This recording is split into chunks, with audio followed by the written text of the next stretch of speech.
The combination of off-balance sheet liabilities and on-balance sheet liabilities, note that's net present value, not gross value, exceeds $140 trillion. Now, it's interesting that JP Morgan Chase notes that the amount of private wealth which will be handed down to future generations is about $140 trillion, which is a different way of saying that the entirety of private inheritances is accounted for by the federal debt before state and local debt. The United States economy, much like the rest of the global economy, is tilting on the edge of disaster as a result of the many decades of reckless monetary and fiscal policies. In addition to the many economic challenges that keep emerging, geopolitical tension also seems to be cropping up in different regions of the world, and experts are worried that the benign economic and geopolitical atmosphere of the past 40 years has come to a grinding halt. Fortunately, these are not completely unprecedented times for the United States or the human race in general. In such moments of widespread chaos and increasing economic and political instability, one asset class has always helped investors protect their wealth and maintain their purchasing power, even in the face of constant currency debasement. Rick Rule, the founder and chief executive officer of Sprott Global Resource Investments, says the best thing anyone can do for their financial future is to invest in precious metals. Rule's motivation for buying gold and silver is not just for massive, unprecedented gains and rallies. In fact, the seasoned investor says he would be very worried if gold and silver prices started to climb rapidly. Instead, Rule owns silver and gold in abundance because he believes they are the only proven insurance against all the insanity going on with the economy. He says he sleeps better at night knowing that if everything begins to crumble, he has his precious metals investment to fall back on. Another advantage of holding precious metals, Rick Rule says, is how they can help you maintain your purchasing power, even as the government continues to debase your local fiat currency.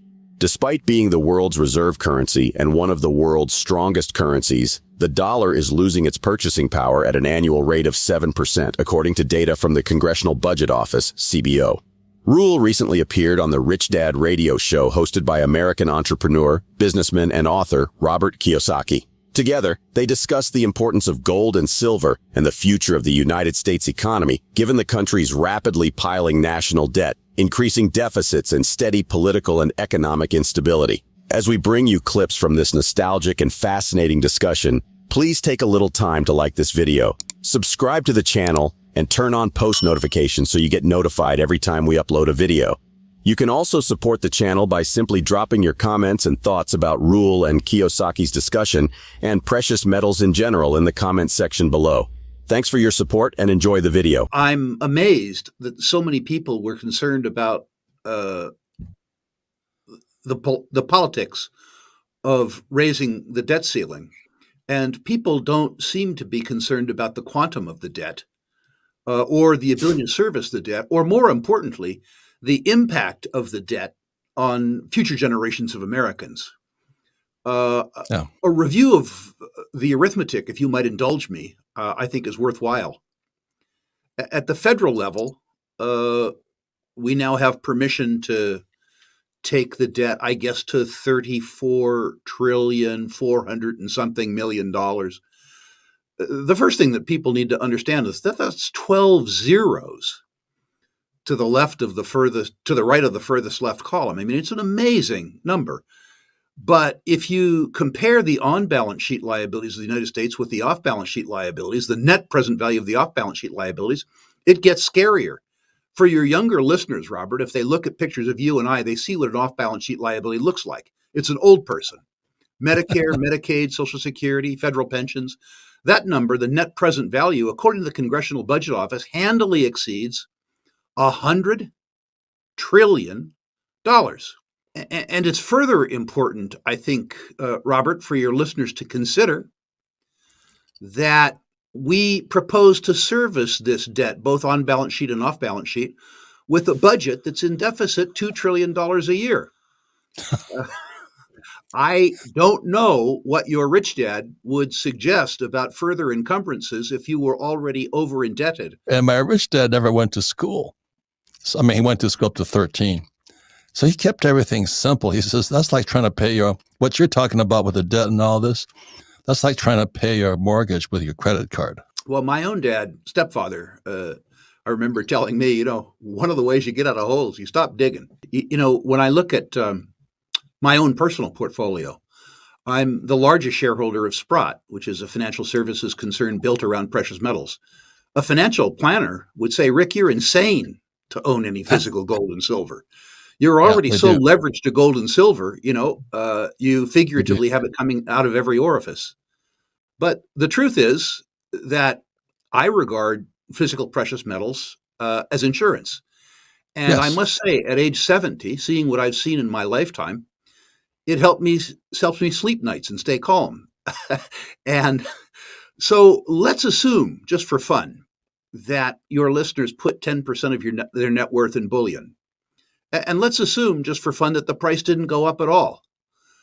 But it was a hedge. It was insurance against some of the madness around them. In truth, Robert, I need to say, I hope my gold and silver bullion doesn't escalate rapidly in Yeah, price, because right. if it did, it would invariably be the result of circumstances that would make the rest of my life very unpleasant. And the truth is that my life is very pleasant. It's very difficult for me to understand why somebody who can afford to save at all doesn't save partly in gold or silver. But let's talk Yeah. about quantitative easing. Uh, Very recently, the government decided to bail out the banks and collaterally the depositors. And as I understand it, they created $1 trillion in bailout funds. Now, they didn't borrow it, they didn't have it. That was called quantitative easing, although they had some different name for it.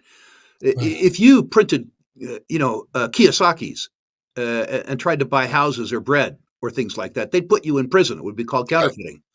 But if they do Right. it, it's called quantitative easing. Whatever you call it, making more currency units from nothing does not make the existing currency units more valuable. They are debasing the currency. It's important to understand that math. They just created $1 trillion worth of currency units that didn't show up as a liability, so it has to show up as debasement. The Yeah, I word mean, let's definition. assume that the value of the float of the US dollar, I don't know what it is, but let's assume just for fun it's $100 trillion. I have no idea what it really is.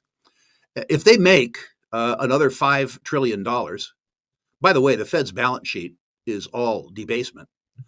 Um, if they create these new units out of thin air, backed by nothing, what they do is they reduce by the same quantum the value of the existing currency units. So if there were 100 trillion currency units, dollars in circulation, and they created 7 trillion new ones, which is the net of the Fed's balance sheet, they have debased the value of the existing 100 trillion by 7%. It's really, really, really simple arithmetic. At the beginning of the discussion, Kiyosaki states that he made his first precious metals investment in 1972, buying an ounce of gold for $50.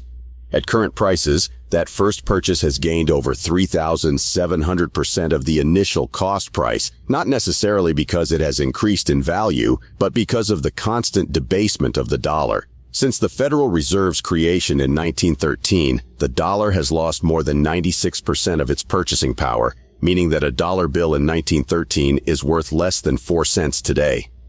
During his discussion with Kiyosaki, Rule explains that the diminishing of the dollar's purchasing power is the product of debasement, which occurs every time the government manufactures billions and trillions out of thin air.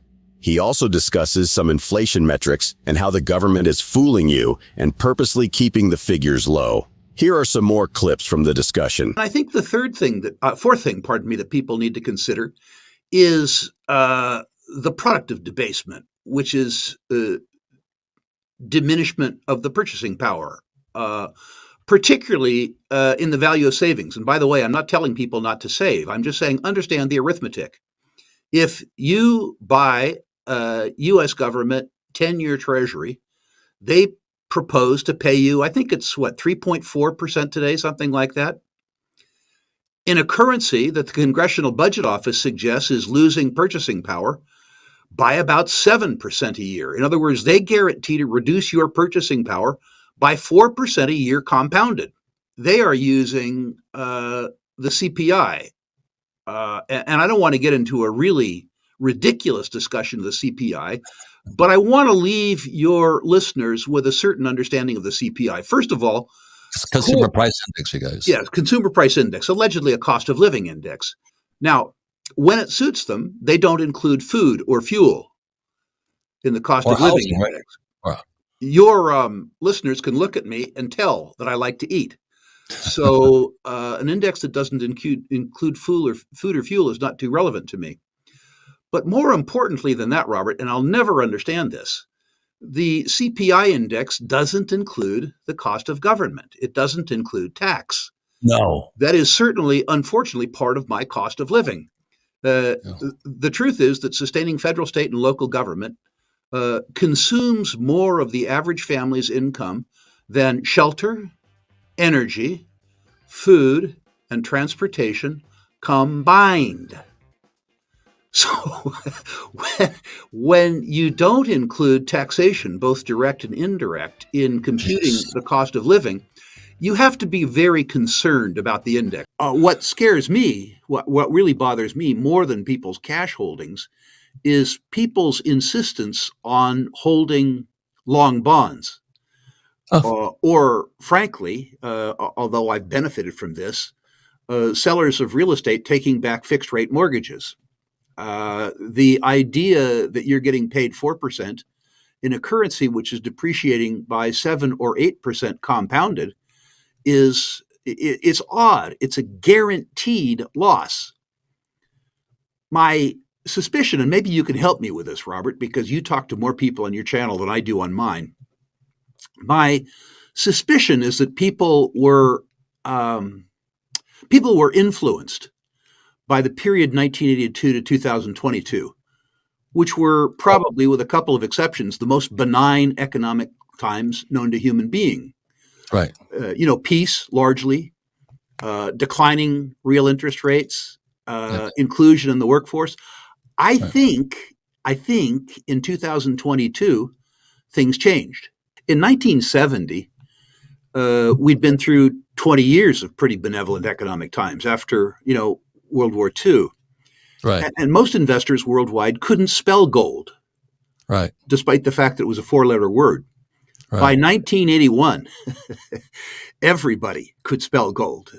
Times of economic change, times of political turmoil are times when precious metals do well. And if you reflect on the fact that now we've been through 40 years of benign economic climate, and I'm not trying to say that the world's going to go to hell in a handbasket. I'm just going to say it's going to become more challenging.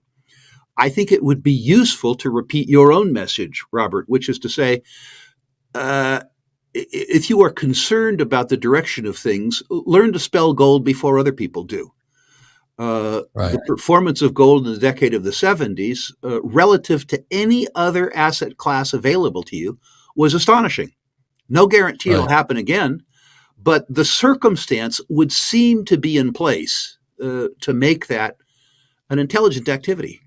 Financial analysts and experts seldom agree on various aspects of the economy and the financial investment world.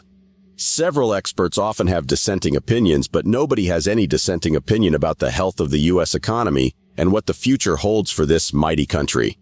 Uncertainty and instability seem to be the order of the day, and everyone agrees that investors need to be more proactive in protecting their wealth.